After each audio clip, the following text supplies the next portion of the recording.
It was back in 2016 when I watched Rogue One for the first time in theaters. I enjoyed it rather well. I honestly thought there was a lot of potential there, and honestly, simplifying the gathering of the Death Star plans to a more streamlined one team approach works rather well. Just as a quick explanation, within the old EU, because a lot of people tackled the gathering of the Death Star plans, it was put together that the Death Star plans were split up into fragments, and each time someone got the Death Star plans, they got a fragment which went to Princess Leia. Doing something much more simple for a new continuity for a film is 100% understandable, and I really appreciate that instead of making it overly complicated just for the sake of having it be overly complicated, because you can only remember so much in the span of 2 hours, and before you start losing track of things. I can't exactly remember when I heard they were spinning Andor off of Rogue One, but I remember being cautiously optimistic. I really liked his character in Rogue One. He was probably one of the most interesting out of the main cast, and honestly, you could probably do a lot with him. And then I didn't watch the show when it came out because I was bogged down with real life stuff. So very recently I watched season 1, and oh god, I was a fucking idiot for not watching this when it came out. Just for my quick opinion, Andor is probably the best Star Wars we've had on screen since Empire Strikes Back, and probably best expanded material since the Thrawn trilogy in 1991. That's where I rank it. It goes high on the list. And after watching season 1, I am dead convinced that the people that call it boring or quote-unquote Blandor haven't even watched it or were on their phones the entire time. Star Wars theory. Speaking of that bald idiot, I remember the whole bricks and screws debacle. Debacle. But no, in all seriously, bricks and screws is kind of like an in-joke I have for myself. And I say it like how Jack Black says Flint and Steel in the Minecraft movie. Bricks and screws and all that shit. Can we make that a meme? Let's just make that a meme.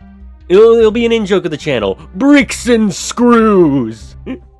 While we're on the topic of bricks and screws.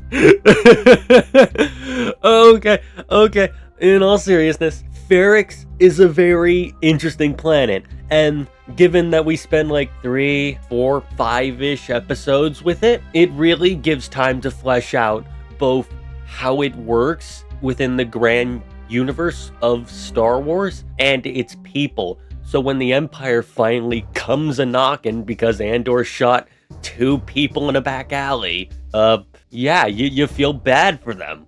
You feel really bad that the Empire is just imposing its will on this independent planet. And yeah, they're unfortunately getting the short end of the stick. And it makes the final confrontation at the end, where the people finally, decide to rise up against the Empire, all that more chaotically rewarding, despite how it ends.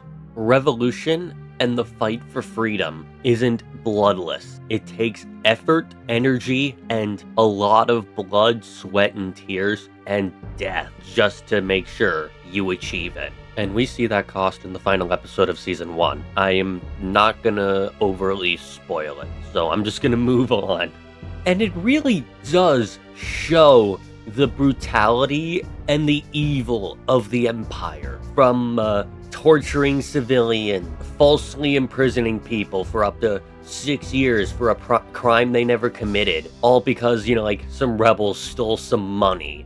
It really does highlight how fucked up the Empire is, and every single way possible. The way the ISP, they plot against the rebellion, do all sorts of things to try and flush them out and wipe them out. It's and some of that shit is just downright diabolical. They capture a pilot, torture him, kill him, dump his fucking corpse back into a ship, and drift him into the main shipping lanes, just to, make it look as if, he died in an accident. That is fucking grim. And, it's so terrible.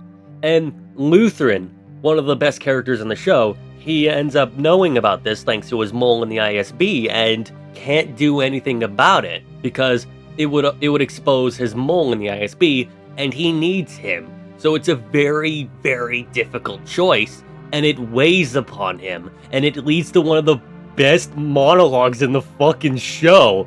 Like, oh my god, this show is peak!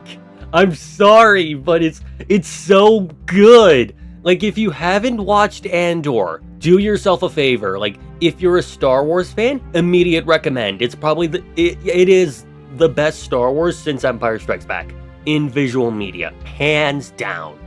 It's definitely the best representation of how evil the Galactic Empire actually is. And that alone sets it apart. It is genuinely amazing. And everything else is just so wonderfully done.